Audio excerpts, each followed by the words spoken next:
श्री शिवाय दोस्तों। 4 फरवरी माघ नवमी की सुबह सूर्य को जल चढ़ाने के समय यह एक उपाय कर लेना। और आज हम धन प्राप्ति के भी कुछ उपाय बताएंगे। मित्रों, पुराणों में बहुत अच्छे से बताया गया है कि संसार में हर एक मानव को स्नान करने के बाद भगवान सूर्यदेव को जरूर जल चढ़ाना चाहिए। तांबे के लोटे से जल चढ़ाना बहुत ही अच्छा समझा जाता है। जल के अक्षत एवं फूल मिश्रित कर भगवान सूर्यदेव को जल चढ़ाने से भगवान सूर्यदेव बहुत ही जल्दी प्रसन्न होते हैं। जल को चढ़ाते समय देव के मंत्र का जाप भी करना चाहिए। दोस्तों, हम सूर्यदेव को जल देते समय कुछ विशेष बातों का ध्यान रखें तो हमारे जीवन की बहुत सारी परेशानियों से हमें स्वतः ही छुटकारा मिल जाता है। सूर्यदेव को जल अर्पित करना बहुत आवश्यक है। मतलब जब हम प्रातःकाल उठते हैं, सबसे पहले सूर्यदेव का दर्शन करना चाहिए। आप बिना स्नान किए भी मात्र सूर्यदेव का दर्शन करें। जहां से भी आपके घर के पास से सूर्य दिखाई दे रहे तो आप बालकनी से या छत से जाकर सूर्यदेव को देखें, उन्हें प्रणाम करें। उगते हुए सूर्य के दर्शन करने से, उनको प्रणाम करने से, नमस्कार करने से आपके जीवन की बहुत सारी परेशानियों से आपको मुक्ति मिल जाती है। और आपको जल जरूर अर्पित करना चाहिए, परंतु जल अर्पित करने से पहले स्नान करना आवश्यक है। जल कैसे अर्पित करना चाहिए जिससे कि आपके जीवन की तमाम तरह की परेशानियों से आपको मुक्ति मिल जाए। अगर आपके विवाह में कोई बाधा आ रही है, मन चाह विवाह चाहते हैं, चाह जीवन साथी चाहते हैं, कर्ज में गिरे हुए हो, धन का अभाव है, व्यापार आपका नहीं चल रहा है, या फिर आपकी संतान प्राप्ति में बाधा है, किसी भी तरह की आपकी कोई परेशानी है, अगर आप सूर्य देव को जल अर्पित करते समय कुछ विशेष बातों का ध्यान रखें तो बहुत ही जल्द आपकी परेशानी से आपको छुटकारा मिलता है। सूर्यदेव को जल अर्पित करने से सरकारी नौकरी में आ रही बाधाएं दूर होती हैं। हमारा सूर्य जब मजबूत वो होता है तो हमारे को समाज में मान प्रतिष्ठा की प्राप्ति होती है, सम्मान की बनती होती है, आत्मविश्वास बढ़ता है, मन मजबूत होता है, जिससे कि हम जीवन के हर क्षेत्र में सफलता हासिल करते हैं। किसी भी तरह का डर हमारे मन में नहीं रहता। आत्मविश्वास से हमारा मन जो है भरा रहता है। सूर्यदेव को जल अर्पित करना बहुत ही आवश्यक है। मतलब हर रोज आप स्नान के बाद जल तो जरूर अर्पित कीजिए। किस तरह आप जल अर्पित करें जिससे कि आपके जीवन की समस्त परेशानियां दूर हो, ये सभी बातें मैं आज आपसे इस वीडियो में शेयर करने वाला हूं। और अगर आपको वीडियो पूरी वीडियो जरूर देख लीजिए। पूरी वीडियो देखने के बाद अगर आपको आज की वीडियो अच्छी लगे तो इसे लाइक कर दीजिए और ज्यादा से ज्यादा इस वीडियो को अपने फैमिली फ्रेंड्स के साथ शेयर कीजिए। चैनल पर पहली बार आए हैं तो चैनल द ज्ञान गुरु को सब्सक्राइब जरूर कर लीजिए, बेल बटन को प्रेस लीजिए। इससे यह होगा कि इस तरह की सभी वीडियोस की नोटिफिकेशन आपको सबसे पहले मिलेगी।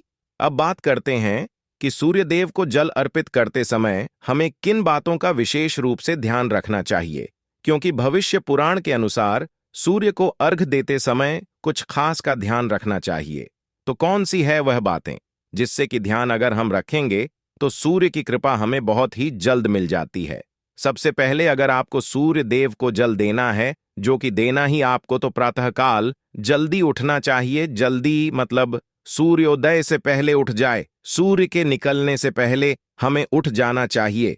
और सूर्य के निकलने के बाद अगर हम उठते हैं, सूर्योदय के बाद अगर हम उठते हैं तो हमारा सूर्य वैसे से भी खराब हो जाता है और आपको अशुभ फल देने लग जाता है। तो इसीलिए सूर्योदय से पहले उठकर स्नान इत्यादि कर लें। उसके बाद आपको सूर्यदेव को जल देना है।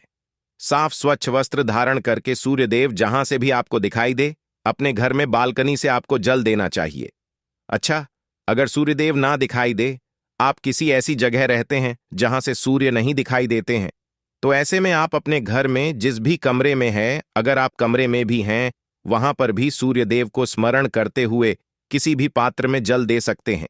यह नहीं है कि सूर्यदेव दिखाई नहीं दे रहे हैं तो आप जल नहीं दे हैं।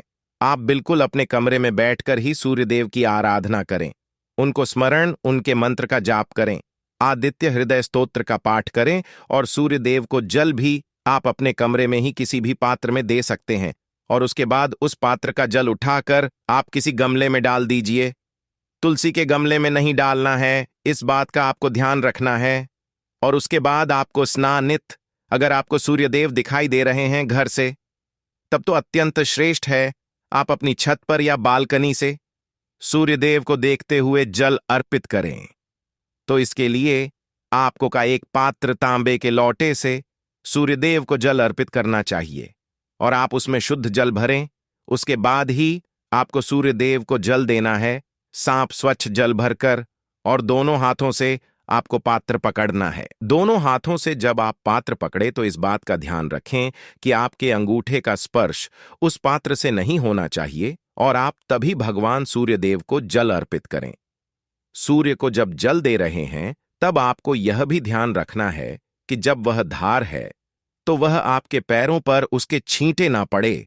तो इसके लिए आप क्या करें, अपने सामने या तो एक पात्र रखकर आप जल दीजिए, कोई गमला रख लीजिए या कोई साफ पात्र रख लीजिए जिसमें आपको सूर्यदेव को देखते हुए स्मरण करते हुए जल देना है। इस तरह से आप सूर्यदेव को जल दें।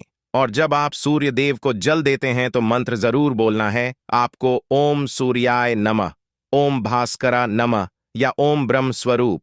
इन्हें श्री सूर्य नारायण, श्री ओम ब्रह्म स्वरूप, श्री सूर्य नारायणाय नमः इस मंत्र के सूर्यदेव को जल दे सकते हैं। गायत्री मंत्र के द्वारा भी आप सूर्यदेव को जल दे सकते हैं।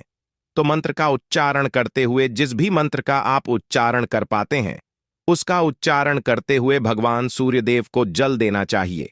पूर्व दिशा की तरफ आपका मुख होना चाहिए जब आप सूर्यदेव को जल देते हैं और थोड़ा सा झुककर ही सुबह के समय जल दिया जाता है।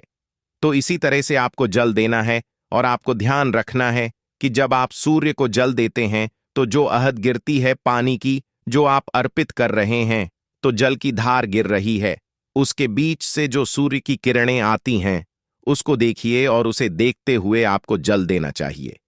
जल देने के बाद आपको परिक्रमा जरूर करनी चाहिए। जब भी आप सूर्य देव को जल अर्पित करते हैं उसके बाद आपको परिक्रमा करनी है। आप चाहे तो एक परिक्रमा कर सकते हैं, चाहे तो 3 परिक्रमा कर सकते हैं। भगवान सूर्य के मंत्रों का स्मरण करते हुए जिस जगह पर खड़े हैं आप उस जगह पर आपको 1 बार या 3 बार प्रदक्षिणा करनी है। परिक्रमा करनी, ऐसा कहता है भविष्य पुराण। सूर्यदेव का ध्यान करते हुए अगर परिक्रमा की जाए, अर्घ्य देने के बाद तो समस्त तरह की परेशानियां दूर हो जाती हैं और सभी तरह की इच्छाएं भगवान सूर्यदेव उस व्यक्ति की पूर्ण करते हैं जो सूर्यदेव को जल अर्पित करने के बाद परिक्रमा करता है। तो इस तरह से आपको ध्यान रखना है। जल देते समय बहुत ही सावधानी से आपको सूर्यदेव को जल देना चाहिए और आपको ध्यान रखना है कि आप सुबह सूर्योदय से पहले उठ जाएं और स्नान करने के बाद उगते हुए सूर्य को जल दें तो श्रेष्ठ रहेगा। और जब आप जल चढ़ा रहे हो पैरों में जूते चप्पल नहीं होने चाहिए, परंतु आप चाहें तो अपने पैरों के नीचे एक आसन रख सकते हैं जिससे कि आपका सीधा स्पर्श, सीधा संपर्क धरती से ना हो। अगर आप रखना चाहे तो रख सकते हैं, वैसे अगर ना भी रखें तो ऐसी कोई बात नहीं है, परंतु अगर आपके पैरों के नीचे आसन होगा तो ज्यादा अच्छा होगा। परंतु आप नंगे पैर रहे चप्पल या जूते नहीं पहनने हैं। चप्पल जूते पहनकर जल नहीं देना है। जल चढ़ाते वक्त आपको ध्यान रखना है कि वह पानी जो उसका स्पर्श आपके पैरों में ना हो। और जब आप जल चढ़ा लेते हैं तो उस जल का स्पर्श मतलब जो जल आपने चढ़ाया है नीचे धरती पर है, वहां से आपको अपनी 2 उंगलियों से जल लेना है और अपने मस्तक पर, अपने हृदय पर लगाना है। इस तरह से आपको सूर्यदेव को जल अर्पित करना है। अब बात करते हैं कि अगर आप धन प्राप्ति की कामना रखते हैं तो किस तरह से सूर्यदेव को जल अर्पित करना चाहिए। देखिए, अगर की धन प्राप्ति की कामना है, कर्ज से मुक्ति चाहते हैं, व्यापार में आपकी तरक्की नहीं हो रही है, लगातार घाटा होता ही जा रहा है, मतलब आप बहुत अधिक आर्थिक तंगी से परेशान हैं, तो आपको चाहिए कि आप एक तांबे का पात्र लें, गेंदे का पुष्प उसमें डालें और रोली लेनी है।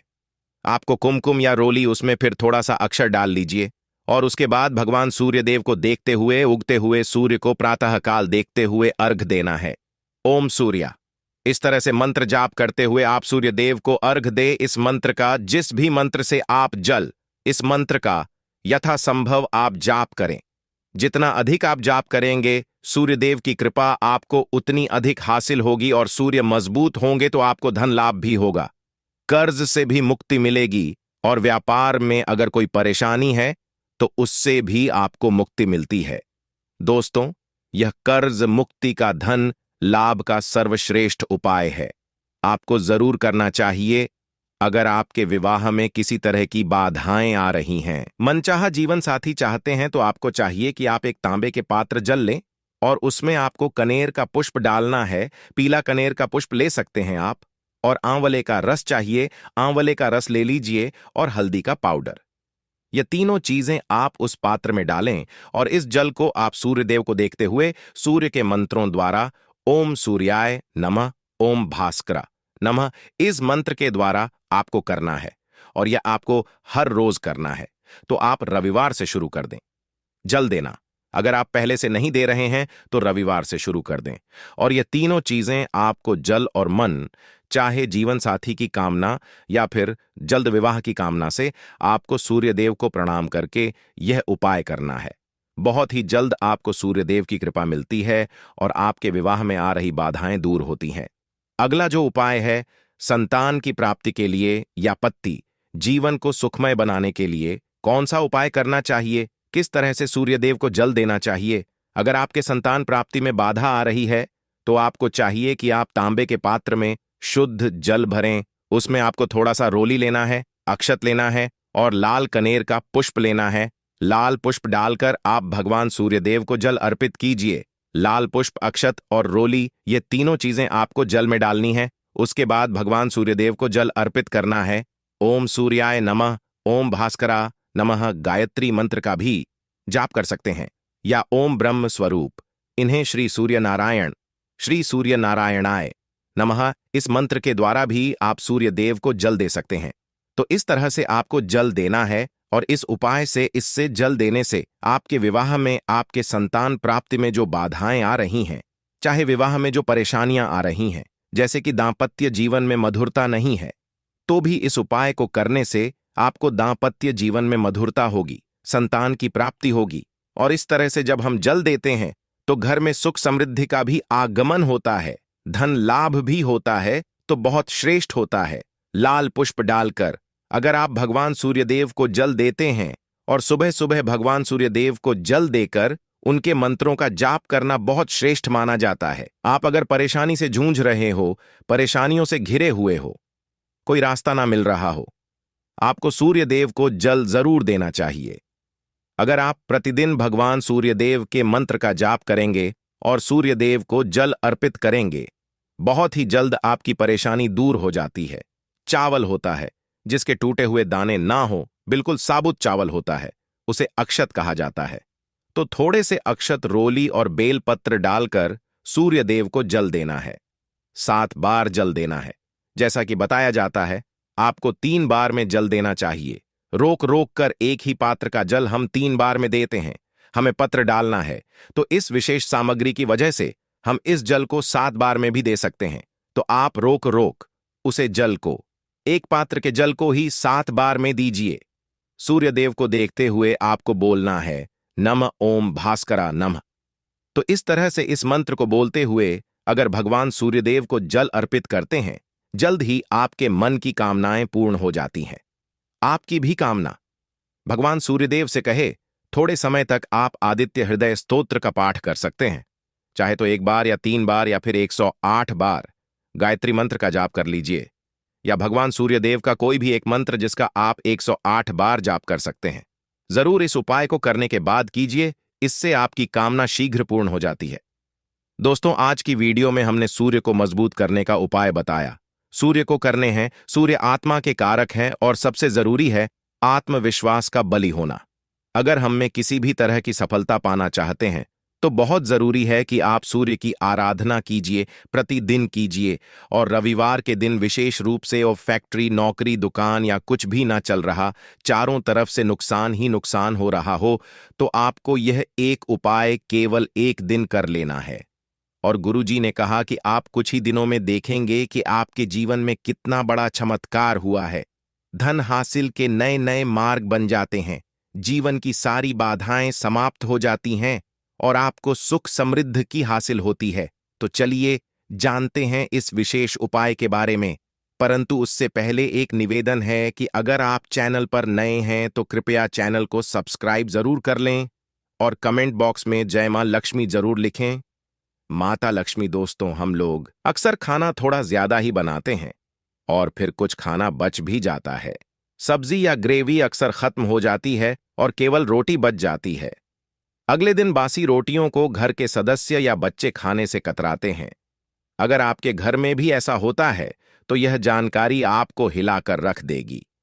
अगर आप भी ऐसी रोटी खाते हैं तो आपको मालामाल होने से कोई भी नहीं रोक सकता। इसी के साथ ही इस वीडियो में हम जानेंगे कुछ ऐसी गलतियों के बारे में जो अगर आपके घर में जो भी महिलाएं करती हैं तो आज ही बंद कर दें, वरना पूरा घर हो जाएगा नष्ट। तो पूरी जानकारी के लिए इस वीडियो को अंत तक जरूर देखिएगा। दोस्तों, रसोई घर में यह गलती कभी भी नहीं करनी चाहिए। यकीन शास्त्रों द्वारा रसोई में इन गलतियों को करने वाला व्यक्ति हर हाल में वह निर्धन हो जाता है। उसे गरीबी का सामना करना पड़ता है, पूरे परिवार को इसका खामियाजा भुगतना पड़ता है। शास्त्रों में स्पष्ट बताया गया है कि जिस घर में मां अन्नपूर्ण जी का वास हो जाए तो मां के साथ साथ सभी देवी देवता एक साथ निवास करते हैं। ऐसा करने वालों के घर में अनाज का भंडार धन दौलत से भरा रहता है। जिस भी व्यक्ति के घर में यह गलतियां अगर होती तो इसे आप मामूली ना समझे और ना ही नजरअंदाज करने की गलती करें। आपका पूरा घर निर्धन हो सकता है। दोस्तों, व्यक्ति अगर जीवन में सफलता प्राप्त करना चाहता है तो उसके लिए सबसे ज्यादा जरूरी है उसके स्वास्थ्य का सही होना, और उसका शरीर अगर स्वस्थ होता है तो व्यक्ति सदैव ही अपने लक्ष्य को हासिल कर सकता है। ऐसे में शास्त्रों के अनुसार अगर आपका रसोई घर अच्छा है, उसमें यह गलती नहीं होती है, तो मां अन्नपूर्णा आपसे प्रसन्न हो जाती है, आपको मालामाल कर देती है। तो चलिए जानते हैं कौन सी है वह गलतियां हैं। परंतु उससे पहले दोस्तों, आपसे रिक्वेस्ट है कि वीडियो को लाइक करें, अपने दोस्तों के साथ शेयर करें, और अगर आपने अभी तक चैनल को सब्सक्राइब नहीं किया तो सब्सक्राइब करके बेल आइकॉन जरूर प्रेस करें। दोस्तों, नंबर 1, महिलाएं ऐसी होती हैं जो खाना बनाने से पहले स्नान नहीं करती, हाथ पांव नहीं धोती। रसोई घर में खाना बनाते समय इधर उधर जैसे बाल में या मुंह पर हाथ लगाती है और फिर बगैर हाथ धोए बिना हाथों को साफ किया खाना बनाती है। तो ऐसे में खाना दूषित हो जाता है। इस तरह का खाना खाने पर घर परिवार में बीमारी आती है। माता अन्नपूर्णा जी नाराज हो जाती हैं। ऐसे घरों में दरिद्रता का वास हो जाता है। ऐसे घर में रहने वाले व्यक्ति कामयाबी हासिल नहीं कर पाते और राहु केतु का भी बुरा प्रभाव पड़ता है। इसीलिए गलती कभी भी नहीं करनी ही चाहिए। सदैव स्वच्छ हाथों से ही खाना बनाना चाहिए। ऐसा करना माता अन्नपूर्णा को अति प्रसन्न करती है। दोस्तों, नंबर 2, शास्त्र में बताया गया है जहां पर महिलाएं भोजन बनाती हैं वह स्थान स्वच्छ ना हो तो राहु केतु का बुरा प्रभाव पड़ता ही है, साथ ही क्षण भी रुष्ट हो जाते हैं। ऐसे घरों में कमाने वाले व्यक्ति पर बुरा असर होता है। पूरा हर धीरे धीरे निर्धनता का शिकार होता चला जाता है। इसीलिए घर सदैव साफ सुथरा रखना चाहिए और गंगा जल से छिड़काव जरूर करना चाहिए। ऐसा करने से माता अन्नपूर्णा आकर्षित होती है और आपको आपके हर कार्य में कामयाबी मिलेगी। साथ ही उसके परिवार के हर सदस्य को उनके काम में कामयाबी मिलती है। नंबर 3, दोस्तों, अपने घर में धारदार चीज नहीं रखनी चाहिए। इससे परिवार में तनाव बढ़ता है और झगड़े आदि होने लगते हैं। ऐसे में रसोई घर में 1 या 2 से ज्यादा चाकू छुरी नहीं रखने चाहिए, ऐसे जिसका आप उपाय नहीं करते हैं परंतु आपने अब तक रसोई घर में उसे रखा हुआ है। तो ऐसे ही बेकार परिधीय आराम कथा आकर्षित होती है। इससे काफी बुरा प्रभाव पड़ता है। नंबर 4, रसोई घर के सामने जूते चप्पल झाड़ू पोछा कभी भी नहीं रखना चाहिए। इससे माता अन्नपूर्णा नाराज होती है और पूरे घर को गरीबी का सामना करना पड़ता है। इसे पाप भी समझा जाता है। इसीलिए आपको कभी भी चप्पल, जूते या झाड़ू पोछा घर के सामने नहीं रखनी चाहिए, क्योंकि इससे गौर अनर्थ हो सकता है और माता नाराज हो सकती है। नंबर 5, रसोई घर में खाना बनाते समय में महिलाओं को भोजन झूठा नहीं करना चाहिए। ऐसा करने मां अन्नपूर्णा जी का पूर्ण अपमान होता है। इससे घर में दरिद्रता का वास हो जाता है और माता लक्ष्मी भी घर से रूठकर चली जाती है। बहुत सी महिलाएं खाना बनाते समय खाने में नमक या मसाले चेक करने के लिए भी खाने लगती हैं। ऐसा नहीं करना। शुभता का ख्याल रखें और खाना बनाते समय पूरे खाने को कभी भी झूठा ना करें, क्योंकि ऐसे में उनका अपमान समझा जाता है। घर की सुख शांति भंग हो जाती है। इसीलिए अगर आप खाना बनाएं तो सबसे पहले आप खाने को थोड़ा कहीं पर चढ़ा दें, थोड़ा सा किसी को खिला दें, तब भी आप भोजन छट सकते। नंबर 6, अगर बार बार आपके भोजन में बाल निकल आते हैं, इसे आप मामूली न समझे। ऐसा समझा जाता है कि खाने में बार बार बाल आना राहु केतु का बुरा प्रभाव होता है। ऐसा घर सदैव निर्धन का निर्धन ही रहता है। खाने में कभी भी बाल नहीं आना चाहिए, क्योंकि यह मां अन्नपूर्णा का सबसे बड़ा अपमान समझा जाता है। यह घोर अनर्थ समझा जाता है। ऐसे में शुद्धता भी भंग हो जाती है और परिवार को भयंकर बीमारियों का सामना करना पड़ सकता है। यह भूल कर भी ना करें और खाना बनाते समय सदैव औरतों को अपने बाल बांधकर ही खाना बनाना चाहिए। दोस्त, वास्तुशास्त्र के अनुसार कुछ वस्तुएं ऐसी हैं जो रसोई घर में बिल्कुल भी नहीं रखनी चाहिए। इन्हें रखने से परेशानियों में वृद्धि भी होने लगती है। नंबर 1, शीशा। घर को सुंदर रखने के लिए कुछ लोग किचन में शीशा लगा देते हैं, परंतु शास्त्र की माने तो रसोई घर में शीशे का उपाय नहीं करना चाहिए। ऐसा इसलिए कि क्योंकि किचन में चूल्हा अग्निदेव का सूचक समझा जाता है। अगर शीशे में अग्नि का प्रतिबिंब दिख जाता है तो घर में अशुभ समझा जाता है। इसके कारण घर में कलह क्लेश बढ़ाने लगते हैं। इसी के साथ साथ घर की आर्थिक स्थिति भी बिगड़ने लगती है। तो यह गलती आप ना करें। नंबर 2, गूथा हुआ आटा। कई बार महिलाएं किचन में रोटी बनाने को गूथा हुआ आटा या बचा हुआ आटा फ्रिज में छोड़ देती हैं और सुबह उसी का उपयोग रोटी बनाने के लिए करती है। वास्तु के अनुसार यह सही नहीं होता। रसोई घर में गूथा हुआ आटा रखने से शनि और राहु का नकारात्मक प्रभाव पड़ने लगता है। इसी से जीवन में अनेक तरह की समस्याएं होने लगती हैं। नंबर 3, टूटे। कई तरह के बर्तन उपयोग में होते हैं। रसोई घर में कुछ बर्तन ज्यादा उपयोग होने के पश्चात टूट जाते हैं, परंतु कई बार कुछ हद तक टूटे हुए बर्तन का उपयोग करते ही रहते हैं। वास्तु के मुताबिक यह समझा जाता रसोई घर में कभी भी टूटे फूटे बर्तनों का उपयोग नहीं करना चाहिए। इससे परिवार के सदस्यों के बीच मतभेद में वृद्धि होने लगती है। चलिए अब करते हैं कि बांसी रोटी खाना आपके लिए कैसा है। दोस्तों, खाना जब भी बांसी हो जाता है तो हम उसे फेंक देते हैं। शायद आपने कभी भी नहीं सोचा होगा कि बांसी खाना भी आपके लिए अच्छा हो सकता है। ऐसे में जाने बांसी रोटी आपके स्वास्थ्य और भाग्य पर क्या असर डालती है, जिसे जानकर आप चौंक जाएंगे। दोस्तों, आपको बता दें कि बांसी रोटी पाचन तंत्र के लिए चमत्कार से कम नहीं है। बांसी रोटी तन को दुरुस्त बनाती है। रोटी में फाइबर की प्रचुर मात्रा पाई जाती है। खाने में फाइबर की अधिक मात्रा पाचन में सहायता करती है। बांसी रोटी से पेट फूलने की समस्या, गैस की समस्या और कब्ज की समस्या से राहत मिल सकती है।